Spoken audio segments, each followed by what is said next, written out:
So what do we got here? We have notes from the Republic and the government of Texas. All right, that is pretty cool. That's pretty amazing.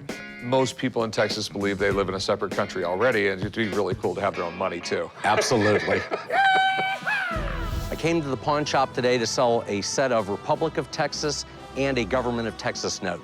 This is the real currency that they used back in the 1830s and 40s. The reason I'm trying to sell the notes is the business that I own has invested in them. It's time to refund the business.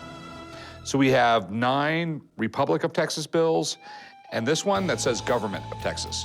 We have Sam Houston right here. He was president. Most people don't know that. He was indeed. It just wasn't of the United States, it was the Republic of Texas. Absolutely. Texas was part of Mexico. There was a revolution. They declared their sovereignty. It was its own country. And then the United States government sort of annexed Texas, saying, you're part of the United States. The people in Texas really didn't dig that. Texas has a wild history. Native groups like the Comanches were fighting in that area for over 1,000 years. And when European explorers showed up in the early 1500s, the fighting just got worse. Finally, Texas declared itself independent from Mexico and was its own country for 9 years, before the U.S. government annexed Texas in 1845. So tell me what you know about the bills. The notes were produced between 1838 and 1840. Finest set of notes known to exist. All the notes have been authenticated and graded, so there's no question as to their authenticity or the quality. Not only are these bills old and rare, they've already been authenticated and graded, and they're in great condition. I can definitely sell these and make a profit if the guy will let them go at the right price. So what were you looking to do with them all? Sell them. Okay, and how much did you want for them? The 9 notes of the Republic of Texas, approximately $25,000, and then for the government of Texas note, $650,000. 650. Thousand. Oh, really? Why would you think this bill was worth so much? That's the rarest of all of them. It's the only known uncirculated specimen graded. The next highest note is AU-58, which is about uncirculated. Okay, Ed, do you know how much that one sold for? I still own it. Okay. All right, so we have nothing to compare the price to. Not a thing. Do you mind if I call someone and try and figure out this price here? I think that would be a good idea. 650 grand is more than I've ever spent on anything coming in the shop. So there's no way I'm gonna shell out that kind of money until I have someone look at it. Who knows, it could be worth every penny. Hi, guys. Jay, how's it going, man? What's going on, Jay? The guys call me in when they have a piece of currency that they need more expertise. The guy's got a lot of stuff here from the Republic of Texas and one from the government of Texas. Looks like a nice collection. These notes are part of a very colorful history. They're fascinating, they're scarce, and they come up at auction, usually in lower grades. Early Texas notes can be very rare, and like anything else, it depends strictly on condition. This gentleman might have something real valuable here. What we asking for this group?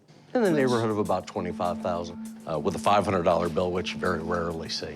So you're evaluating this at around 10,000? At least, yeah. And these you're evaluating at about 700 to 1,000 each? Yeah, about that.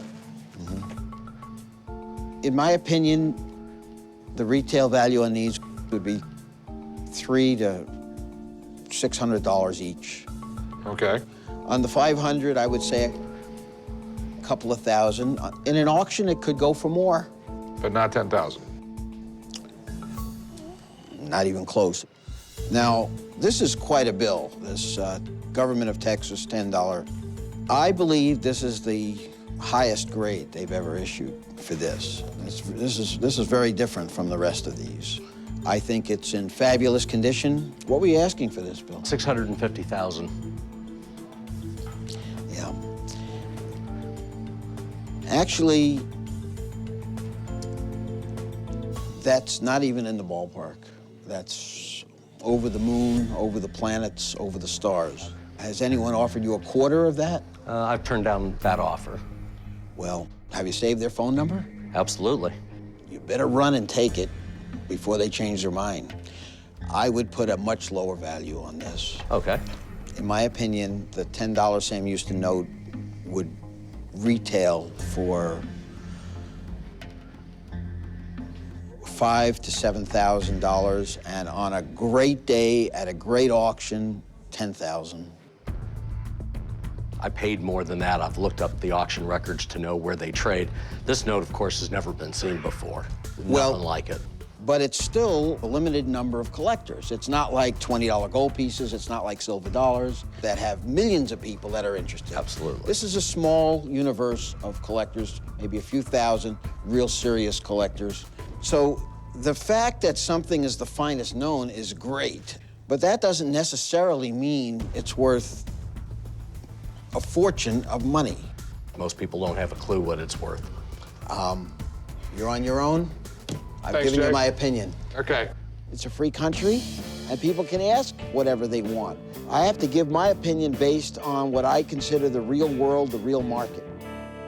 Obviously, we're really far apart. You know, my guy says 6,500, you're saying 650,000, so. I appreciate you bringing in an expert, but obviously this is so rare, he just doesn't normally deal with it. And if I could buy notes at his prices retail, I'd probably buy him out.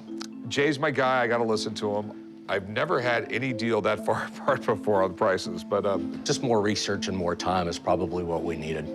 obviously a deal's not gonna be made here today. Just a difference of opinion, happens all the time. Absolutely. No hard feelings. No hard feelings. All right. Certainly, he doesn't know enough about the Republic or the government of Texas to give an accurate number. This man just doesn't have a clue what he's talking about. I have the Panama Canal Service Medal. That is cool. It's also known as the Roosevelt Service Medal.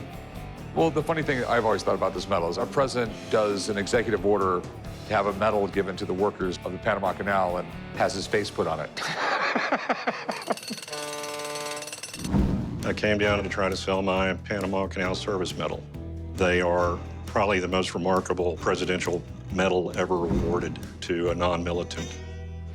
The Panama Canal changed the world. You know, just going from coast to coast, if it was something large that had to go on ship, it turned into a nightmare going around Cape Horn because, I mean, the weather was hideous down there. And it really was an absolutely amazing project. They built the entire Panama Canal with steam power. They had a lot of dynamite and they had a lot of oil to kill mosquitoes. Actually, the remarkable things about the medal is down on the bottom, you have the recipient's name, and this was W.E. Barrell, is his name. On the back of the medal, probably the most significant feature with the main cut through the mountains, 9 miles long, 272 feet deep of rock they had to remove. It was treacherous work, to say the least. And People got killed every day. yeah. So do you want to sell it? I want to sell it, and I'd like $950 for it. I mean, I think the last one I saw sold was like $500. Well, Not $950. I'll tell you what I'll do. I'll give you the medal, plus $1,500 for that map of the Iwo Jima landing. Not even close. I had 2 of those maps. Last one I sold for $20,000. Oh, You know, I would give you like $350 for it.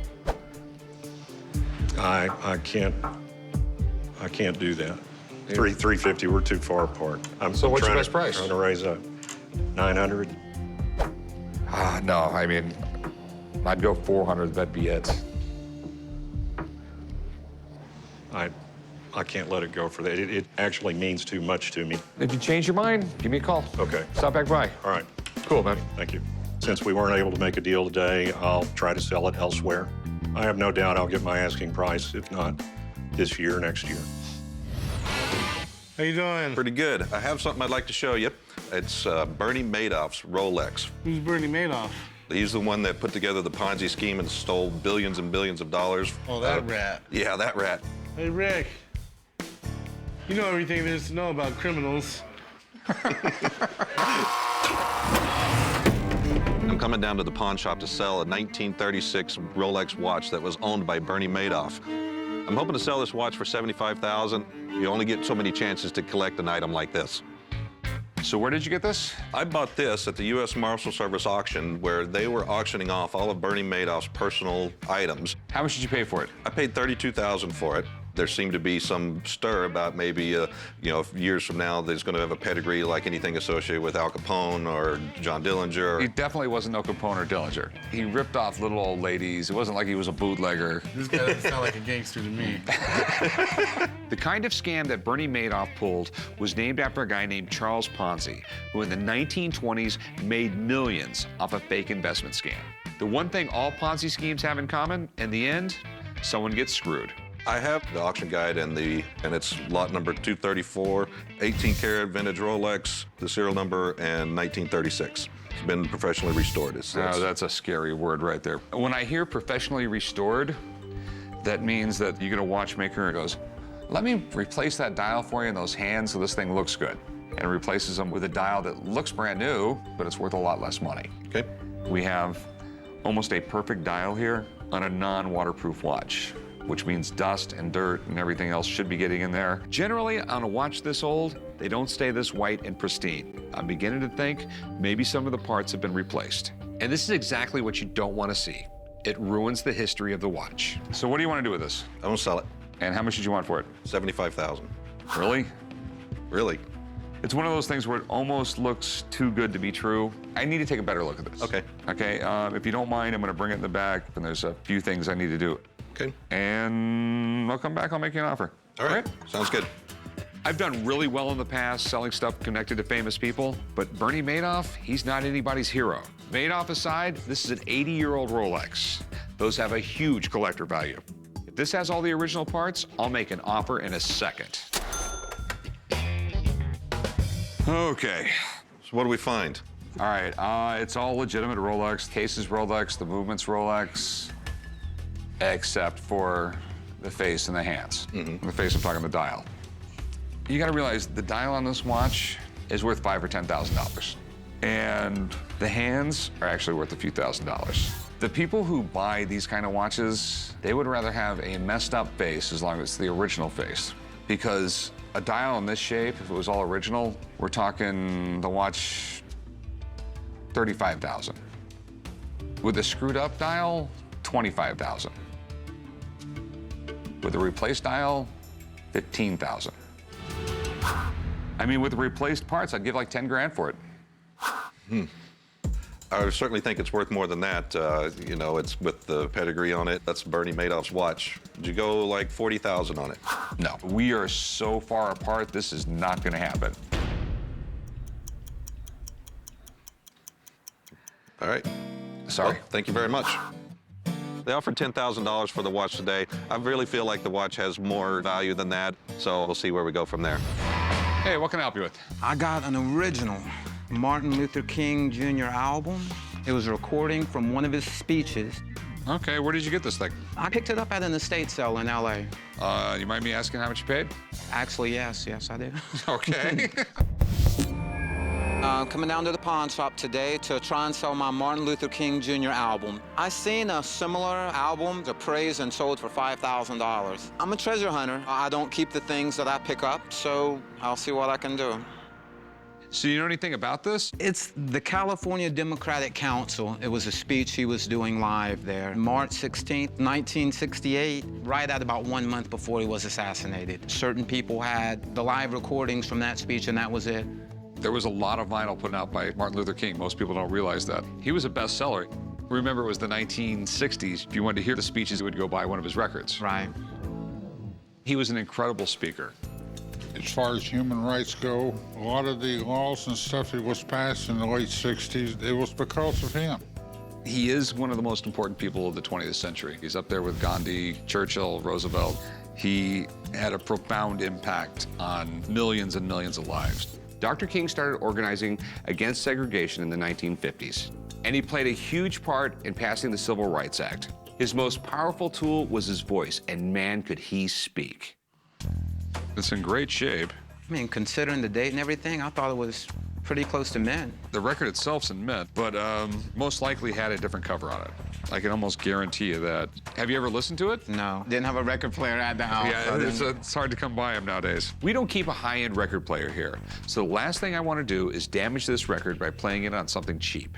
The label looks right, and there aren't any scratches. It looks good to me. So what do you want to do with it?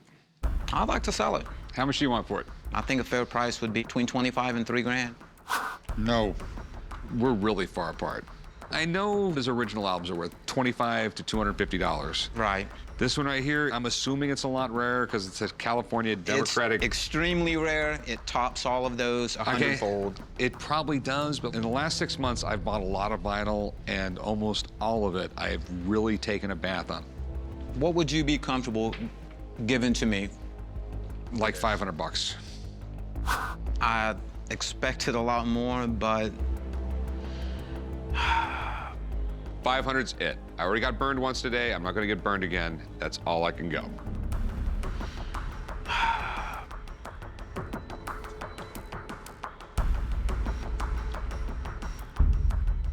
you got a deal. All right. Okay. I'll take it. All right, let's go write this up.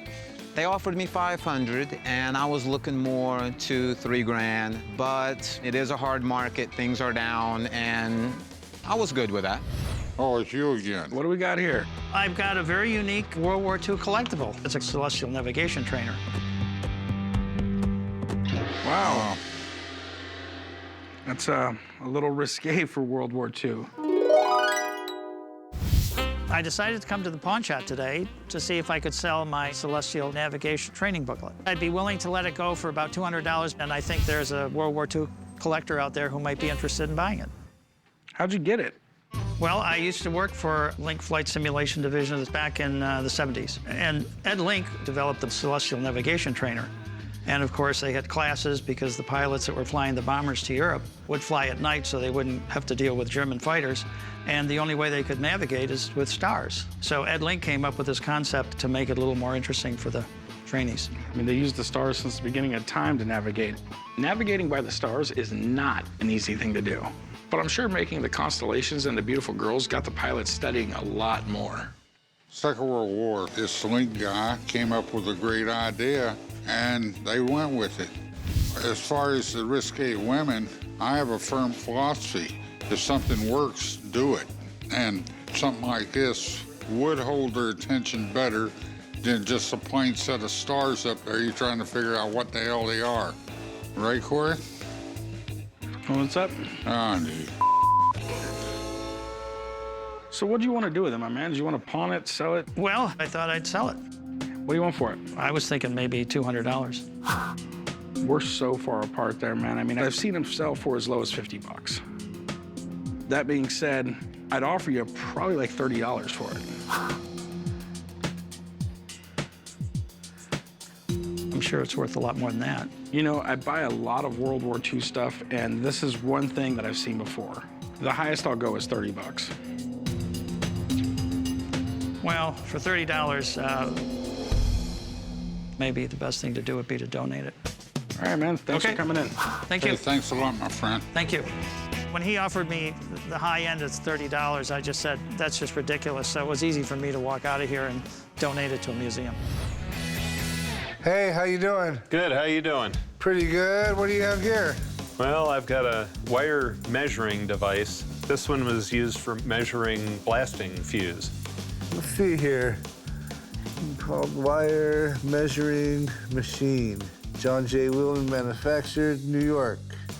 Built in the good old US of A. No plastic there. I'm coming to the pawn shop to sell my wire measuring machine.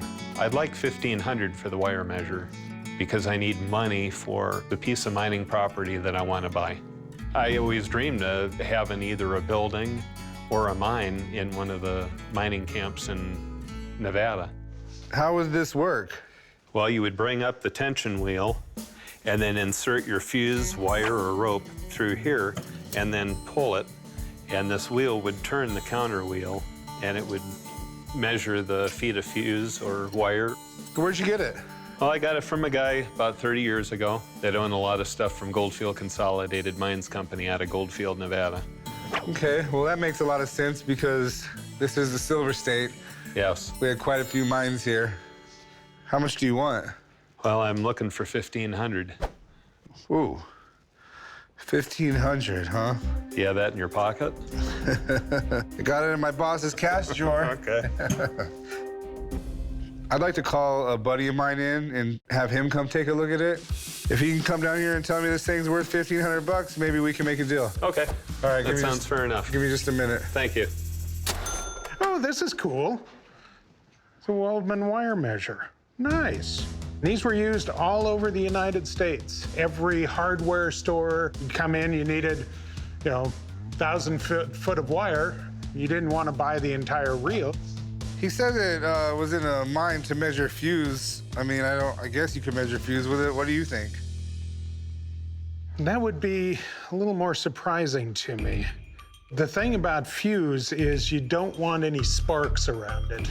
And a lot of times when you're working with fuse, you don't want to have it around something that has two steel surfaces coming together, because you can get an inadvertent spark, and explosions are bad things when you're not expecting it. The fact that it came out of the mine would not surprise me, because these were used, like I say, all over the country. How collectible are they? That's an interesting question. I mean, when you get tool collectors, they are fanatical about tools.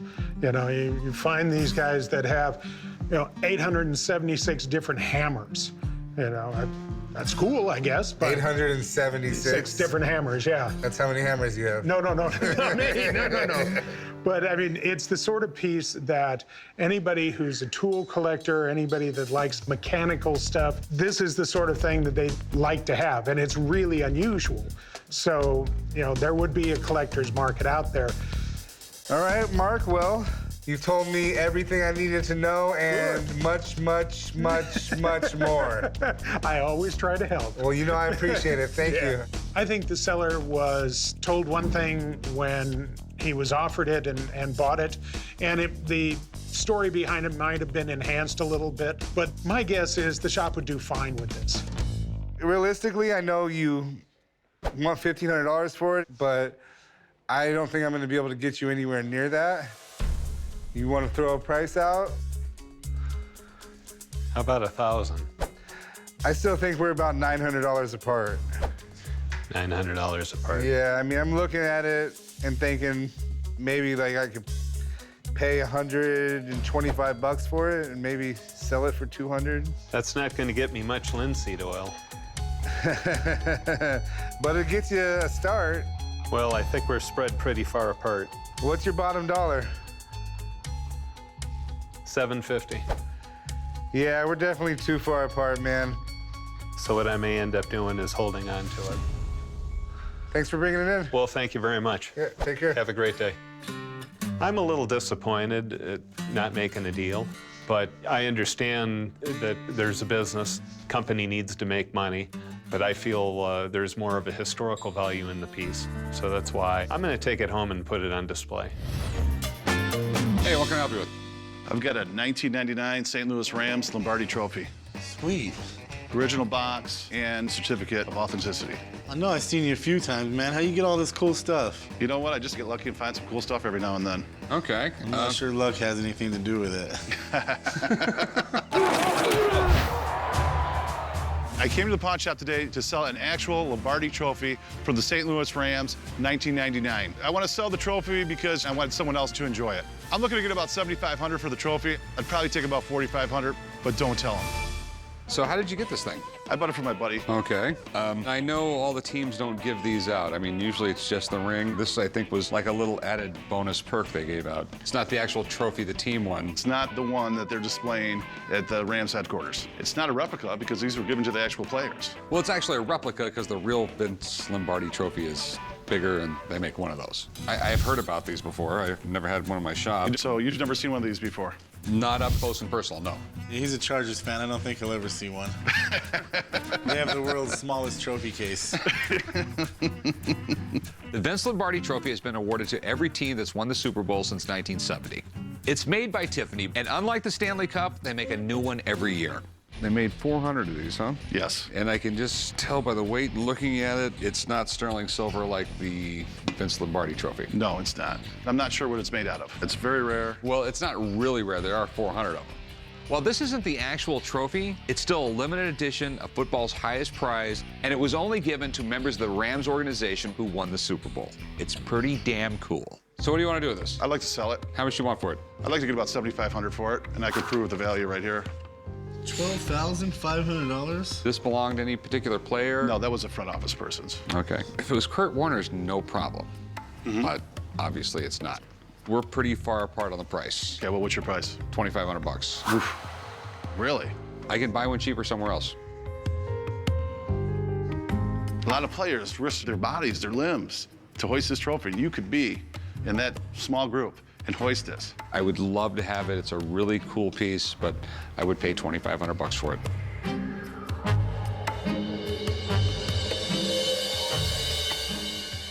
We're too far apart. Okay. But I'll let you hoist it, though, even though you're not going to buy it. All right, just... Can I touch it once? It's amazing. The offer of $2,500 is just too low. It's ridiculous. They're trying to make a buck, but they're not going to make their buck off me today. He's going to be really sad when he wakes up tomorrow morning knowing that he doesn't have that trophy.